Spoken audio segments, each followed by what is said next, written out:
Good afternoon, ladies and gentlemen, and welcome to Scotland.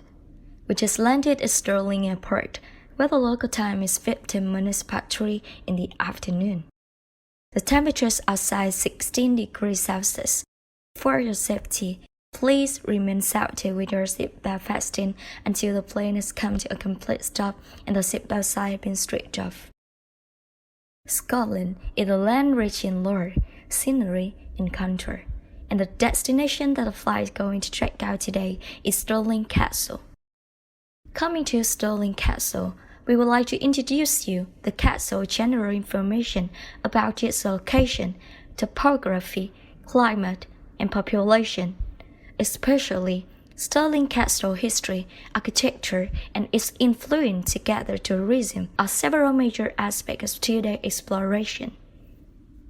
Stirling Castle, located in Stirling, is one of the largest and most important castles in Scotland, both historically and architecturally. The castle sits atop Castle Hill, an intrusive crag which forms part of the Stirling Sill geological formation. It is surrounded on three sides by steep cliffs, giving it a strong defensive position. Speaking of topography, the geographical coordinates of Stirling are 82 feet elevation.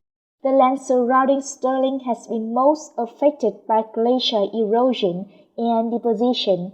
The city itself has grown up around its castle, which stands atop an ancient sill known as the Stirling Sill. When it comes to the weather, in Stirling, the summers are cool, the winters are long, very cold, wet, and windy, and it is mostly cloudy year-round. Over the course of the year, the temperature typically varies from 34 degrees Fahrenheit to 66 degrees Fahrenheit and is rarely below 22 degrees Fahrenheit or above 73 degrees Fahrenheit. Based on the tourism score, the best time of year to visit Stirling for warm weather activities is from late June to late August. In 2020, the population of Stirling was 94,080. Stirling had the 24th highest population in 2020 out of all 32 council areas in Scotland. Speaking of economic activities, important sectors of Stirling's diverse contemporary economy include business and financial services, food services, and high-tech manufacturing. The town's position in central Scotland and the natural focus of major roads and railways has favored its development as a tourist centre. Stirling is the historic county town of Stirlingshire and the administrative centre of the Stirling Council area. Therefore, it is said that Stirling had a strong local economy, which makes Stirling, especially Stirling Castle, become one of the most entertaining and rewarding destinations in Scotland. We have just gone through the general geography of Stirling. Now, let's go to the Stirling Castle, and the first thing we need to know about this place is its history. Stirling Castle was built as a volcanic fortress at Stirling Sill and dated from the 12th to the 13th centuries, making it the most important castle in Scotland in history and architecture. There have been at least 8 sieges of Stirling Castle, including several during the Scottish War of Independence, the last of which was in 1746, when Bonnie Prince Charlie unsuccessfully attempted to capture the castle. Most of the castle's main buildings date from the 15th and 16th centuries.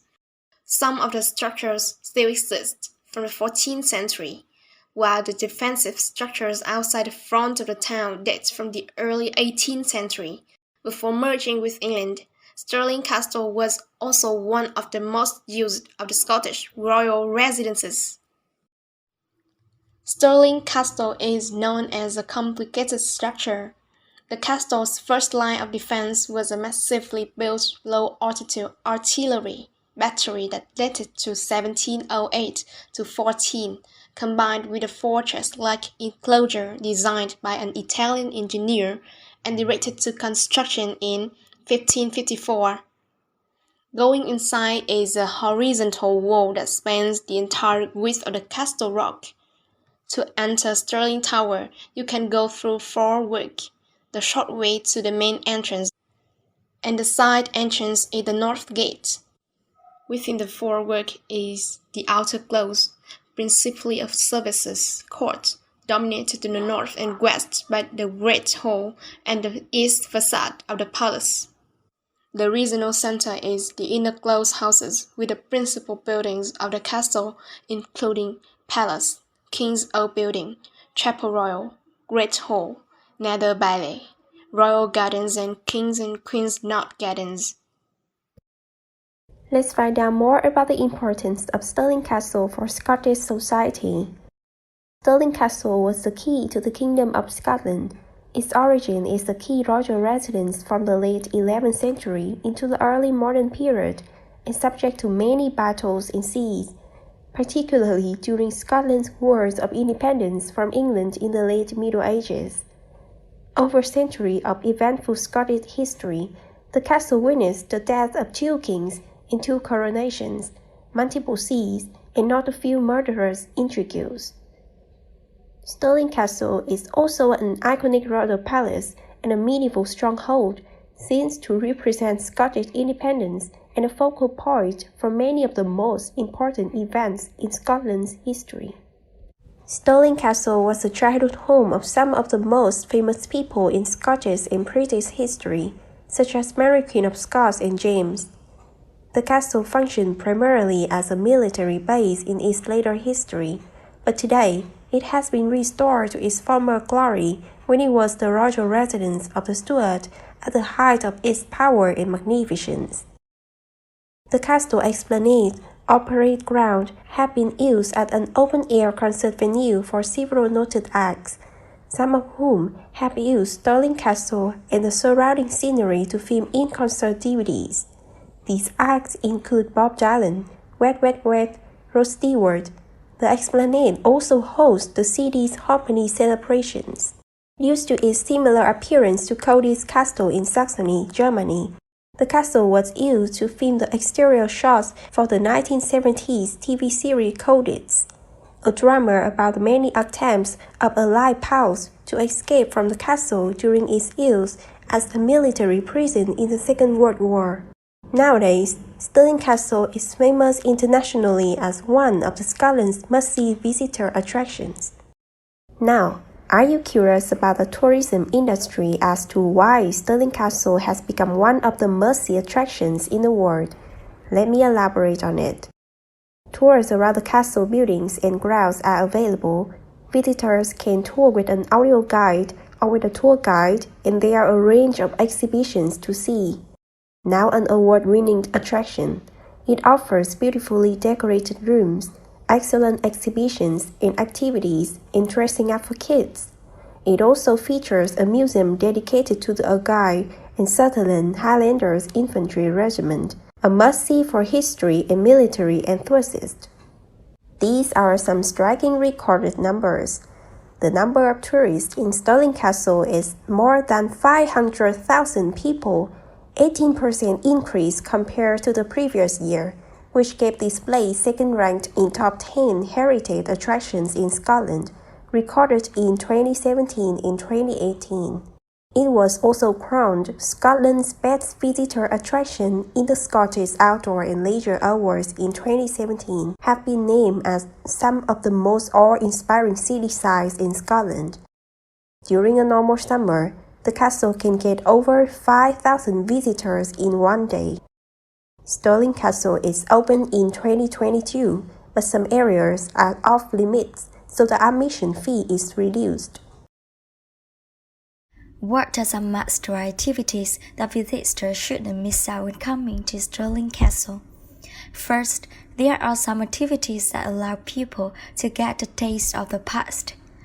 Tourists can see the kitchen staff hard at work as they prepare meals for royalty, which is the food of the past and the fancy dishes that were served before the king and queen. The second one is to have fun in the palace vaults.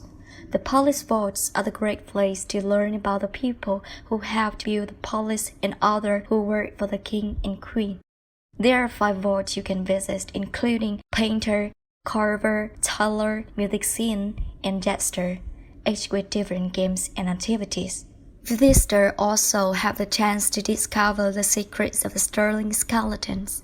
The castle exhibition and the Queen Anne Gardens can offer you how our scientists were able to turn the skeleton into a lifelike model.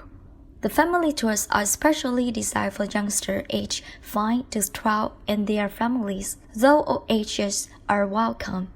Tours run every Saturday and Sunday at 2:30 p.m., included in entry and starting from the Queen Anne Garden. Travel back in time to Royal Steward Court, meet the King and Queen's servants who will tell you about their jobs and life at the castle. You can also enter the lion's den, where the King's pet lion keeps guard. Last but not least, remember to visit a lovely big garden and see the beautiful views, the twin beachy, and new flowers.